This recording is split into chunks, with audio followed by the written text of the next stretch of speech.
Doctor Bhimrao Ambedkar सम्मान अभियान के अंतर्गत शिमला विधानसभा क्षेत्र के चौड़ा मैदान में अंबेडकर की प्रतिमा के समक्ष दीपोत्सव एवं पुष्पांजलि के कार्यक्रम का आयोजन किया गया। इस दौरान जयराम ठाकुर ने कहा कि प्रतीकवाद से हाशिए पर जाने तक कांग्रेस ने डॉक्टर अंबेडकर की उपेक्षा की। डॉक्टर अंबेडकर को हराने की साजिश कांग्रेस द्वारा रची गई थी।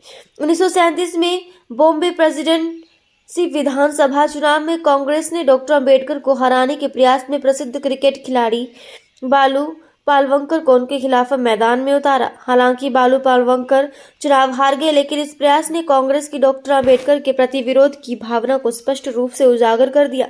इसी प्रकार कांग्रेस के बंबई प्रीमियर बीजी खरे ने यह सुनिश्चित किया कि डॉक्टर अंबेडकर को संविधान सभा में चुना न जाए। ये नामशूद्र नेता योगेंद्र नाथ मंडल थे, जिन्होंने ये सुनिश्चित किया कि डॉक्टर अंबेडकर बंगाल से संविधान सभा के चुनाव में चुने जाएं। डॉक्टर अंबेडकर को जिन क्षेत्रों ने वोट दिया, जैसे कि बारिसाल, जसोर, खुलना और फरीदपुर, वे मुस्लिम बहुल क्षेत्र न होने के बावजूद कांग्रेस ने इन्हें पाकिस्तान जाने की अनुमति दे दी, जिससे बाबा साहेब एक बार फिर संविधान सभा से बाहर हो गए। हिंदू महासभा के नेता और नेहरू के मुखर आलोचक श्री M.R. जयकर ने पुणे से अपनी सीट से इस्तीफा दिया ताकि डॉक्टर अंबेडकर को संविधान सभा के लिए चुना जा सके। नेता प्रतिपक्ष ने कहा कि 1952 के लोकसभा चुनाव में कांग्रेस नेता श्री S.K. पाटिल ने तत्कालीन प्रधानमंत्री जवाहरलाल नेहरू की सीधी निगरानी में कम्युनिस्ट पार्टी के श्रीपाद डी डांगे के साथ मिलकर डॉक्टर अंबेडकर को हराने की योजना बनाई। इसके लिए अपेक्षाकृत कम चर्चित उम्मीदवार नारायण एस कजरोलकर को मैदान में उतारा गया। माननीय भारत रत्न बाबा साहेब डॉक्टर भीमराव अंबेडकर ने यह आरोप लगाते हुए एक याचिका दायर की कि कुल 74,333 मांग पत्रों को अस्वीकार कर गिनती से बाहर कर दिया गया, जिससे कांग्रेस द्वारा उनके विरुद्ध रची गई रणनीति उजागर हुई। भारत रत्न डॉक्टर भीमराव अंबेडकर जी की भारत के लिए बहुत बड़ी एक कंट्रीब्यूशन है, योगदान है भारत के संविधान के रूप में। और भारतीय जनता पार्टी ने ये तय किया है डॉक्टर भीमराव अंबेडकर जी के सम्मान में, जो कल इनकी जयंती है, जयंती के अवसर पर भी हम कार्यक्रम करेंगे, माल्यार्पण करेंगे। लेकिन इससे पूर्व डॉक्टर भीमराव अंबेडकर जी की उस कंट्रीब्यूशन को, उनके उस योगदान को स्मरण करते हुए आज एक दिन पहले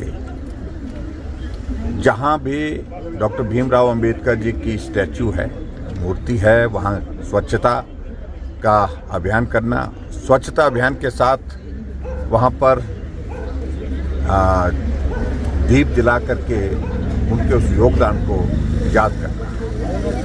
और आज मैं यहाँ चौड़ा मैदान शिमला में डॉक्टर भीमराव अंबेडकर जी की इस प्रतिमा के सामने हम भारतीय जनता पार्टी के समस्त कार्यकर्ता यहाँ आकर के इस दीपोत्सव में अपना दीपोत्सव में अपना यहाँ पर इस कार्यक्रम का आयोजन कर रहे हैं और स्वच्छता का अभियान हुआ है।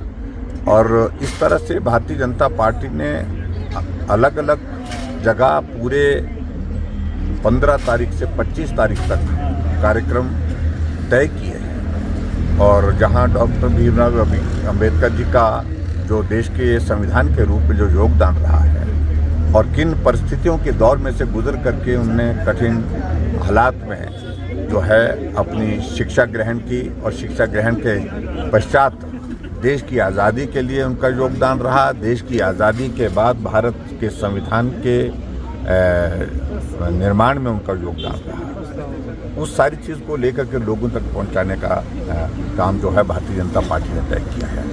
और निश्चित रूप से उनके इस योगदान को स्मरण करते हुए भारतीय जनता पार्टी का ये अभियान आगे बढ़ रहा है। और मैं देख रहा हूँ कि बहुत बड़ी तादाद में जो कार्यक्रम आयोजित करने का फैसला पार्टी ने किया है, उसमें सही मायने में डॉक्टर भीमराव अंबेडकर जी का योगदान लोगों तक पहुंचाने का जो है वो काम करने में हम सफल